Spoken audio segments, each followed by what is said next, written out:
चलिए आज के सेशन का पहला क्वेश्चन देखते हैं। क्वेश्चन नंबर 91 में देखिए, the system of equations x plus z is equal to 3, a x plus y is equal to 2, 3x plus y plus b z is equal to 7 has a unique solution if a b is equal to option A 1 2, option B 2 1, option C 1 1 और option D -1 और 4। इसका option C सही है। चलिए देखिए कैसे सही है। देखिए आपको सिस्टम ऑफ इक्वेशंस दिया गया है। तो सिस्टम ऑफ इक्वेशन में फर्स्ट इक्वेशन है x plus z is equal to 3। Second equation आपको दिया गया है a x plus y is equal to 2 और थर्ड आपको दिया गया है 3x plus y plus b z is equal to 7। इसे मैट्रिक्स के फॉर्म में लिखें तो क्या हो जाएगा, यहाँ पर x y क्या है 0 है, z 1 और यहाँ पर a 1 z 0 है, यहाँ पर 3 1 b ये a हो गया, x y z ये हो गया is equal to b, b means 3 2 7, तो ये आपका हो गया b। अब आपका जो सिस्टम ऑफ इक्वेशन है अगर वह यूनिक सॉल्यूशन देगा तो यही ज़ीरो नहीं होना चाहिए। It means determinant of 1 0 1 a 1 0 3 1 b does not equal to 0।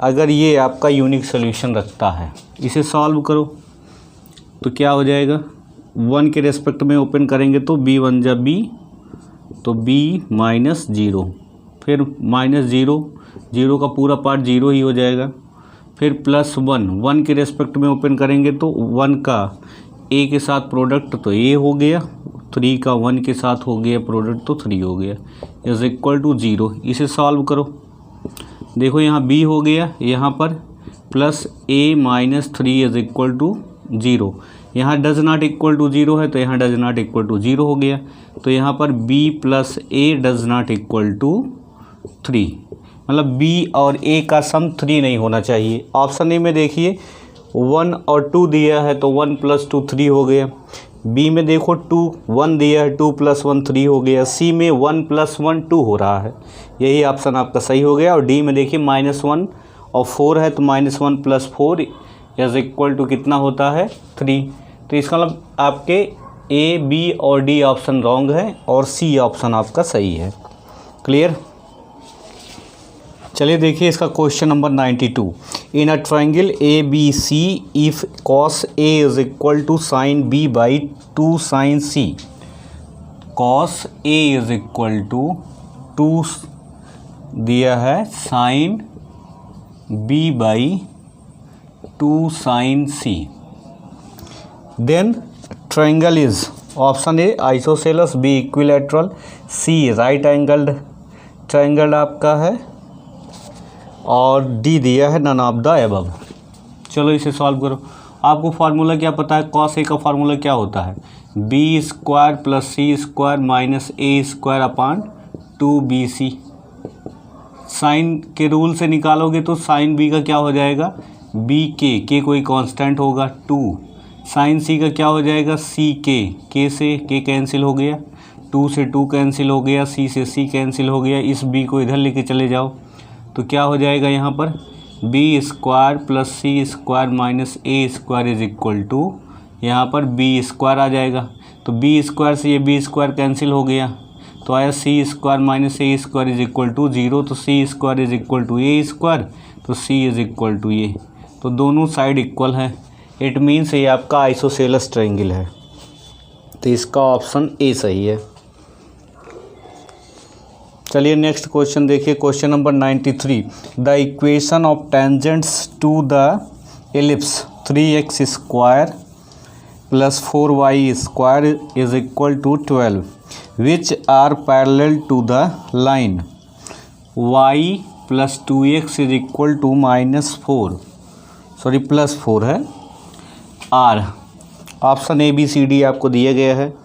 तो देखिए आपका जो भी एलिप्स है, सपोज करिए ये आपका एक एलिप्स है, एलिप्स पर एक टेंजेंट है, ठीक, और ये टेंजेंट इस लाइन के पैरेलल में है।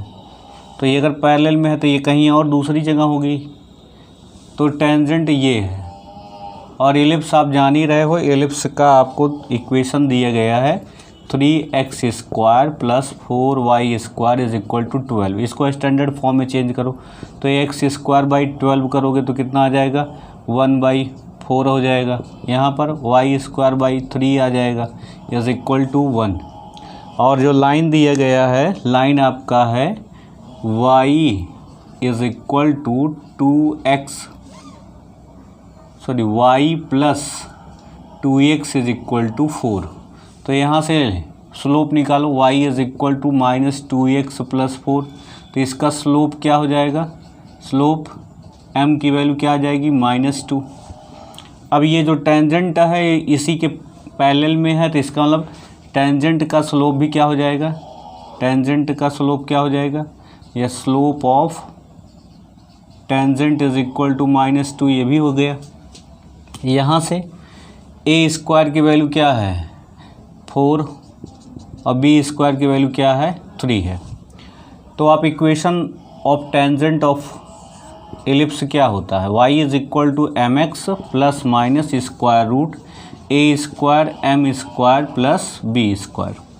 इसी में वैल्यू इसकी पुट कर दो तो आएगा कितना, m क्या है -2x हो गया ± square root a² means 4, m² means -2 का स्क्वायर करोगे 4 + b² का मतलब 3 हो गया। इसको इधर लेके चले जाओ, y + 2x is equal to ±4, 4 × 16 + 3 19, ये आपका इक्वेशन हो गया। तो ये आपका ऑप्शन कौन सा है, ऑप्शन नंबर डी है, y + 2x is equal to ±√19। चलिए देखिए इसका question number 94। If a and b are unit vectors such that a + 2 b and 5a - 4b are perpendicular to each other, then the angle between a and b is, a दिया गया है π/4, b दिया गया है cos inverse 1/3 और c दिया गया है cos इनवर्स 2/7 और d दिया गया है π/3। कैसे इसे सॉल्व करेंगे, दोनों का डॉट प्रोडक्ट क्या होता है, 0 होता है। तो a का a के साथ प्रोडक्ट करेंगे तो क्या आ जाएगा, 5 mod ऑफ a का स्क्वायर हो जाएगा, मॉडुलस वैल्यू आ रही है। ऐसे इसमें आ जाइए, -4 b के साथ करोगे तो 4a.b हो जाएगा। फिर इसके बाद 2 के साथ कर लो, 5 2 होता है 10, तो आपका आ गया 10 हो गया b.a, एक कैप में वैल्यूज़ हैं, और -4 2 8 b mod ऑफ b का स्क्वायर हो जाएगा इज इक्वल टू 0। तो यहाँ ये यूनिट वेक्टर्स हैं तो इनकी वैल्यू 1 हो गई, तो ये हो गया 5 और ये हो गया आपका 8। तो यहाँ पर इन दोनों का सॉल्व करोगे तो -4 और ये है 10, तो हो गया 6a.b और ये -8 इज इक्वल टू 0। इसको सॉल्व करोगे तो आएगा -3 + 6ab मतलब mod of a mod of b cos theta is equal to 0। इसको इधर लेके चले जाओ, इन दोनों की वैल्यू 1 हो गई, 6 cos theta is equal to 3, तो then cos theta is equal to 3/6, cancel out करोगे तो 1/2। तो cos कितने डिग्री की वैल्यू 1/2 होती है ये cos कितने डिग्री की वैल्यू होती है, π/3। तो ये आपका हो जाएगा थीटा इज इक्वल टू π/3। तो cos 60 डिग्री की वैल्यू आपकी आ गई 1/2। क्लियर। चलिए देखिए question number 95। Sine inverse 3/5 minus cos inverse 12/13 equal to, option A B C D दिया गया है। इसे कैसे सॉल्व करेंगे देखिए, sine inverse 3/5 minus cos inverse 12/13। Cos को पहले साइन में कन्वर्ट करो तो ये आपका साइन इनवर्स 3/5 ही रहेगा, ये माइनस हो गया साइन इनवर्स 1 इसका क्या होता है स्क्वायर रूट 1 माइनस इसका स्क्वायर करेंगे तो 144, इसका 169 आ जाएगा sign inverse 3/5 minus sine inverse ये इसमें से 169 को मल्टीप्लाई करके इसमें सब्ट्रैक्ट करो 25 का स्क्वायर रूट होता है 5/13।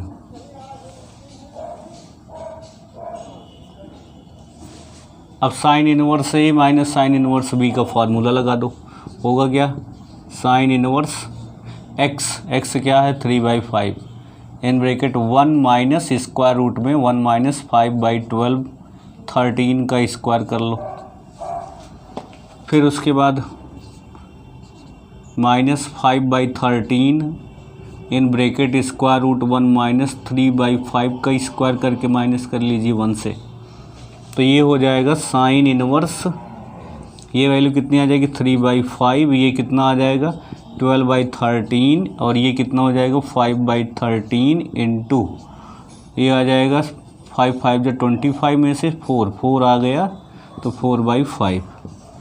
इसे सॉल्व करो तो साइन इनवर्स हो गया 36/65 माइनस 20/65 माइनस कर लो तो साइन इनवर्स 16/65, तो 16/65 आपका ऑप्शन बी दिया गया है, तो ऑप्शन बी आपका सही हो जाएगा।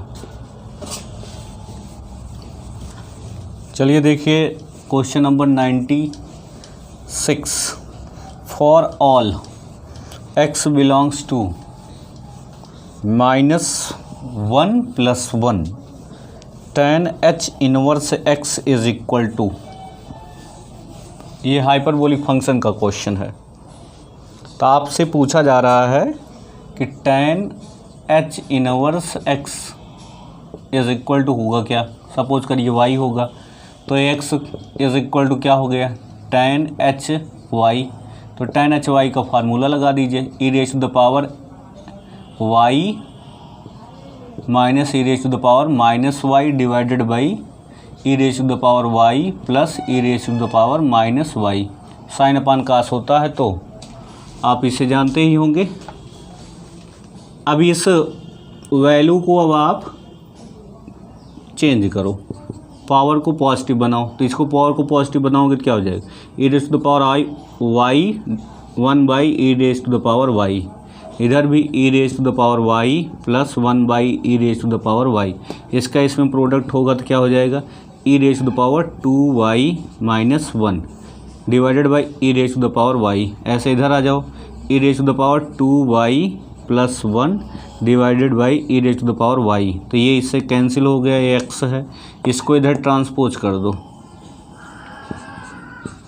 तो x से प्रोडक्ट हो जाएगा इसका, तो क्या हो जाएगा x e raise to the power 2y plus 1 means 1 से x का प्रोडक्ट हो गया x, इधर आ जाओ e raise to the power 2y - 1, इधर इसको लेके चले आओ, तो यहाँ जब लेकर आओगे तो क्या हो जाएगा, या इसको इधर लेके चले जाओ e raise to the power 2y देखो कॉमन है तो क्या हो जाएगा 1 - x और ये इधर आ गया -x और ये इधर -1 इज इक्वल टू 0, तो ये e raise to the power y के फॉर्म में अगर वैल्यू आप देखो तो क्या वैल्यू यहाँ पर जनरेट हो रही है e raise to the power 2y, इसको इधर लेके चले जाओगे 1 - x है तो ये इधर चला जाएगा तो ये दोनों प्लस हो जाएगा तो 1 + x हो जाएगा, इसको और इधर ट्रांसपोज करिए e raise to power 2y is equal to 1 + x divided by 1 - x, तो 2y की वैल्यू क्या हो जाएगी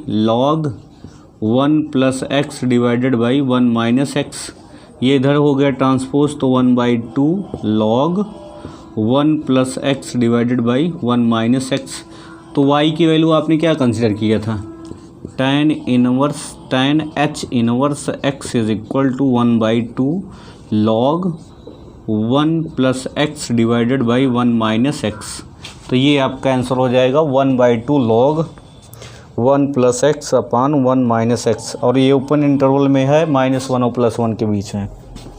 क्लियर।